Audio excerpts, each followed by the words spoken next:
Hello student, I am Manishu sir. Dear student, previous class we discussed about the career in commerce and today we will discuss about the accountancy.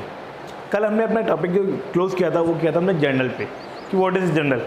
Dear student, journal is a part of accounting और accounting is part of accountancy. तो आइए हम पहले discuss करते हैं accountancy के बारे में, फिर हम जनरल वाले टॉपिक पे आएंगे अपने अकाउंटेंसी. तो स्टूडेंट देखिए, अकाउंटेंसी जब हम पढ़ रहे हैं तो मन में कई कंसेप्ट आते हैं कि अकाउंटेंसी कैसे डेवलप में हुई, इसको किसने जनरेट किया, who is the father of accountancy. तो आइए हम डिस्कस करते हैं who is the father of accountancy. Student, father of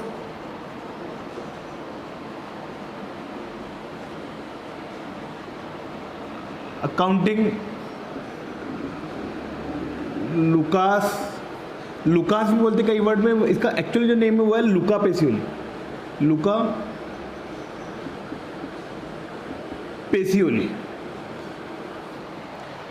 Luca Pacioli is the father of accounting. सबसे फर्स्ट पर्सन जिन्होंने हमारी अकाउंटिंग जो बुक लिखा था, अकाउंटिंग कैसे होती है, क्या होती है, किस तरह क्या होता है, सबके बारे में जो डिस्कशन की हम बात कर रहे हैं वो है हमारे लुकास पेसियोली. Clear student? अब लुकास पेसियोली ने हमारी अकाउंटिंग को जनरेट किया था कि कैसे अकाउंटिंग होनी चाहिए, अकाउंटिंग क्यों होनी चाहिए, प्रॉफिट और लॉस का कैलकुलेशन करने के लिए बहुत सारे कंसेप्ट इनके माइंड में आए थे. और इन्होंने क्या किया था, एक थीम बेस पर लुकास पेसियोली ने फादर ऑफ अकाउंटिंग, यानी जिनको हम कह रहे हैं फादर ऑफ अकाउंटिंग है, यानी इन्होंने अकाउंटिंग वर्ड एक चूज़ किया कि अकाउंटिंग होनी चाहिए. कि अकाउंटिंग होगी तो बिजनेस में कितना प्रॉफिट हुआ, कितना लॉस हुआ, इसका कैलकुलेशन होगा. क्योंकि बिजनेस के अंदर जब तक प्रॉफिट और लॉस का कैलकुलेशन नहीं समझ में आएगा तब तक बिजनेस का कोई मीन ही नहीं है.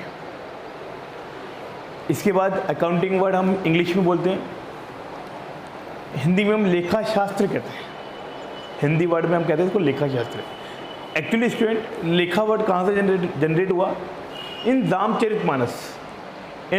रामचरितमानस तुलसीदास जी ने जब रामचरितमानस लिखी थी तो यहाँ पे अकाउंटिंग के लिए एक वर्ड लिखा था, लेखा.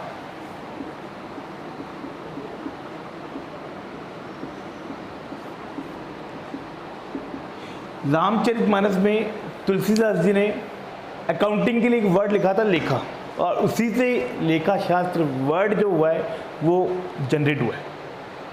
Clear student? लेकिन अगर हम बात करें कि अकाउंटिंग की रिक्वायरमेंट रही, वो हमने कल डिस्कशन किया था. अकाउंटिंग के लिए एक वर्ड लिखा गया, एक लाइन लिखी गई है, क्योंकि हमेशा अकाउंटिंग करते समय ये एक बिजनेसमैन के लिए बिल्कुल सूट लाइन है कि इस पर हमेशा हमें फोकस करना चाहिए और इसी के अकॉर्डिंग वर्क करना चाहिए. लाइन क्या है वो हमारी?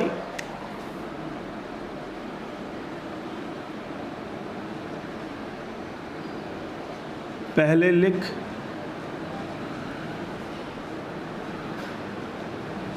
पीछे दे,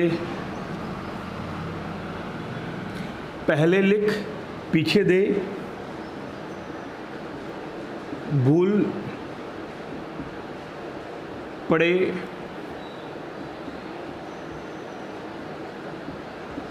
कागज से ले. देखिए स्टूडेंट, बहुत ही सुंदर लाइन है और आप कहेंगे सर ये तो हिंदी वर्ड, बिल्कुल हिंदी में ही इस लाइन को लिखा गया है. आप अपने बुक्स में भी अगर देखेंगे तो आपको यही वर्ड लाइनिंग मिलेगी. पहले लिख पीछे दे, भूल पड़े कागज से ले. क्या मतलब इसका? अब इस पर हम डिस्कस करेंगे. देखिए स्टूडेंट, अकाउंटिंग जब भी हम करते हैं तो हमें इस वर्ड को याद रखना चाहिए. बिजनेसमैन को जब भी अकाउंटिंग करते समय, बिजनेस में एक्चुअली क्या होता है स्टूडेंट कि एनी टाइम अकाउंटेंट आपके पास हो ये ज़रूरी नहीं है. तो ये कंसेप्ट दिया गया है कि अकाउंटिंग का जो मेन कंसेप्ट है वो यही है. कई बार हम क्या करते हैं, हमारे पास कस्टमर आया और कस्टमर को गुड्स दिया, ठीक है भीड़ लगी हुई है तो हम सोचा बाद में लिख लेंगे. ऐसा नहीं है, वो गलत है.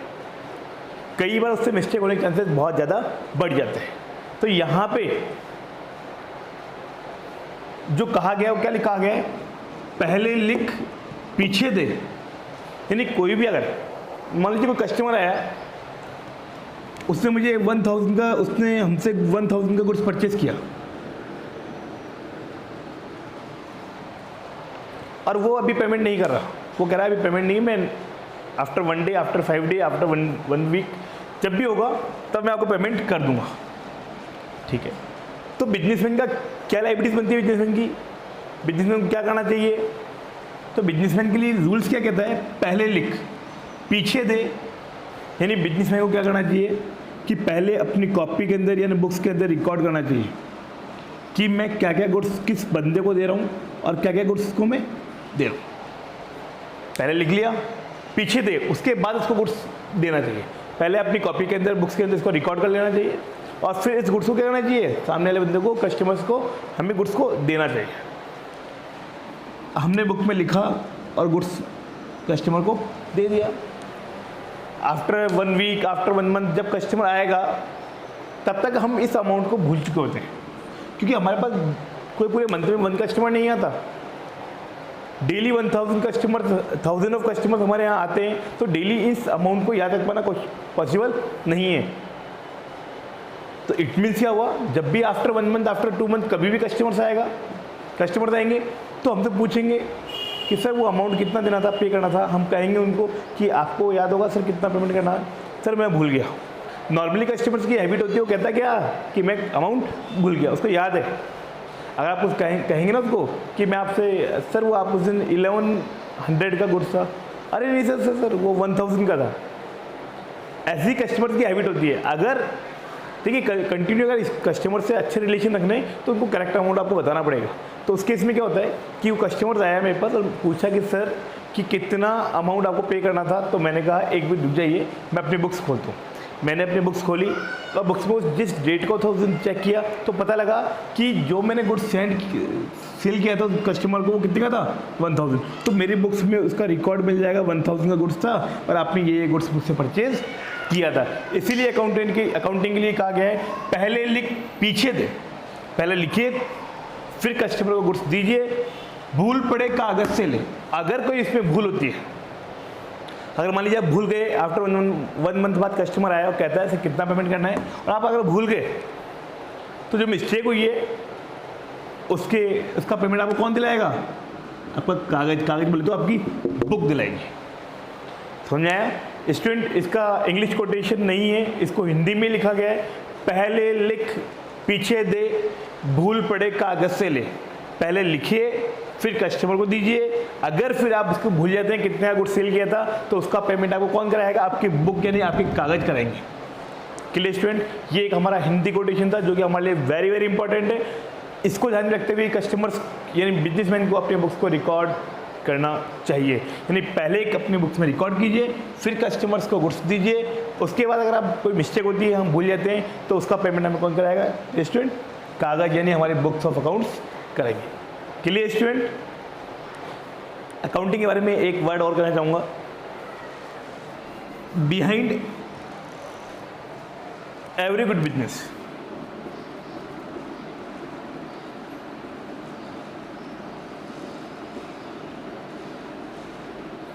behind every good business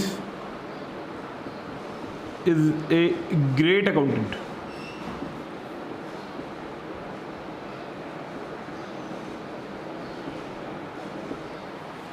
कोई भी अच्छे बिजनेस के पीछे, कोई भी अच्छा बिजनेस अगर दिखेगा आपको तो समझ जाइएगा कि वहाँ का जो अकाउंटेंट है बहुत ग्रेट अकाउंटेंट है। डियर स्टूडेंट, क्योंकि अकाउंटेंट ही आपको हर चीज़ शो करता है कि बिजनेस में कितना प्रॉफिट होगा, कितना लॉस होगा, किस जगह आपको क्या करना चाहिए। हर जगह हर चीज़ की अकाउंटिंग होती है और अकाउंटिंग करने वाला जो बंदा होता है वो होता है अकाउंटेंट। कोई भी अगर बिजनेस हाइक कर रहा है इट मीन्स समझ जाइएगा कि वहाँ उस कंपनी का जो अकाउंटेंट है वो बहुत ही अच्छे से हर चीज़ को जज कर रहा है। कितनी कॉस्ट आ रही है, कितने में हमें सेल करना चाहिए, कैसे हमें परचेज करना चाहिए, किस कॉस्ट पे हमें परचेज करना चाहिए, सब चीज़ की जो आपको नॉलेज देता है वो देता है accountant.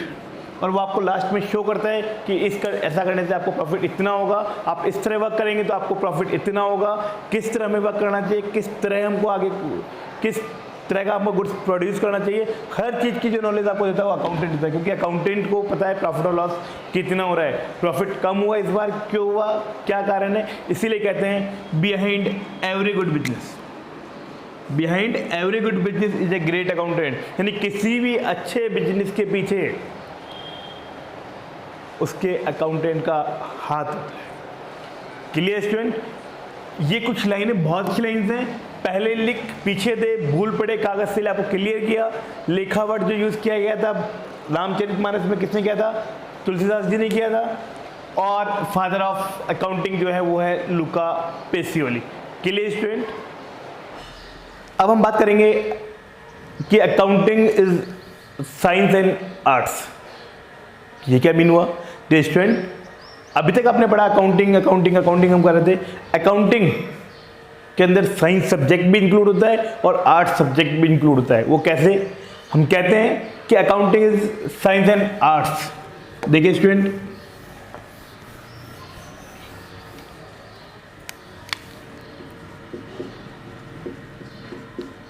Accounting is science and arts. ऐसा क्यों कहा जाता है कि अकाउंटेंसी जो है वो साइंस भी है आर्ट्स भी है? बिल्कुल स्टूडेंट, साइंस क्यों है उस पर हम डिस्कस करेंगे। डियर स्टूडेंट, साइंस इसलिए है क्योंकि साइंस के क्या होते हैं स्टूडेंट? साइंस में कुछ रूल्स और रेगुलेशंस होते हैं। साइंस के अपने कुछ रूल्स और रेगुलेशंस होते हैं। जैसे मालूम है आप लोगों को, हाइड्रोजन में ऑक्सीजन बनाने में क्या बनता है? जल बनता है। इसी हिसाब से ऐसे ही हम जब अकाउंटिंग करते हैं तो अकाउंटिंग के अपने कुछ रूल्स और रेगुलेशंस हैं। उन रूल्स को फॉलो करेंगे तो ही हम अकाउंटिंग कर पाएंगे, वरना हम अकाउंटिंग नहीं कर पाएंगे। वो हम पढ़ेंगे जब जनरल पढ़ेंगे कि जनरल्स के अपने कुछ रूल्स होते हैं, कुछ गोल्डन रूल्स हैं हमारे, उनको देखते हुए ही हम क्या करते हैं? अकाउंटिंग करते हैं। किस अकाउंट को डेबिट करना होता है, किसको क्रेडिट करना होता है, क्या होता है क्या नहीं करते, क्या क्या रूल्स दिए गए। तो अकाउंटेंसी के अपने कुछ रूल्स हैं और रूल्स फॉलो करेंगे उसके बाद ही हम अकाउंटिंग कर पाएंगे। क्योंकि साइंस जो पूरी डेवलप की गई है, पूरी काई पे की गई है, उसके अपने कुछ रूल्स और रेगुलेशंस हैं। इसमें ये मिलान से ये बनेगा, उसमें ये मिलान से ये बनेगा। ऐसे ही अकाउंटिंग के भी अपने कुछ रूल्स हैं। इन रूल्स को फॉलो करने पर, जब अकाउंटिंग के कुछ रूल्स हैं उन रूल्स को हम फॉलो करेंगे तभी हमारी अकाउंटिंग की जाएगी। अब इसको आर्ट्स क्यों कहा गया सर? देखिए स्टूडेंट, अकाउंटिंग इन साइंस हमने डिस्कस किया। आर्ट मीन किसी भी चीज को अच्छे से एज ए डायग्राम के रूप में, डिफरेंट टेक्निक के रूप में एक अच्छे से रिप्रेजेंट करना क्या कहलाता है? आर्ट कहलाता है।